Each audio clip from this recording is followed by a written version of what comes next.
Thank you, Betty. Platform colleagues, ladies and gentlemen, I'm delighted to be here today with the distinguished colleagues, and I welcome Colonel Wesley Martin, who has joined us from the other side of the Atlantic. Just about 10 days ago, I had the privilege of representing parliamentarians here who support the Iranian resistance in a conference in Paris, where the courageous Madame Mariam Rajavi was in the chair. Let me begin, first of all, by expressing my concerns about recent developments in Iraq. I'm angry and frustrated that as soon as we put behind us a dangerous episode regarding the arbitrary deadline that had been imposed for the 31st of December for the closure of Camp Ashraf, we've been confronted with yet a further dangerous provocation. It seems that Nouri al-Maliki is determined neither to recognise nor to leave intact the rights of the residents of Camp Ashraf.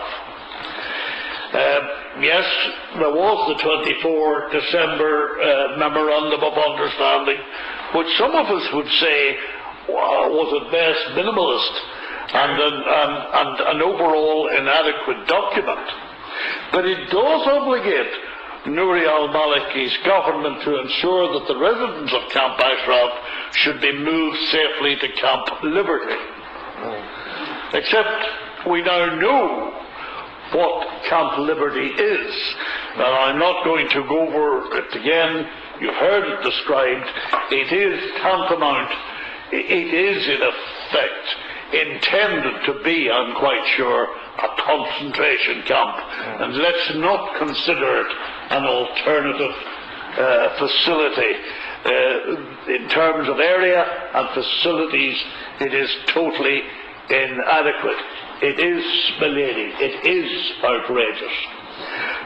Nouri al-Maliki, in a recent interview with the Iranian regime's media, repeated the false accusation of the Iranian mullahs and declared that he has arrest warrants for 126 of the residents.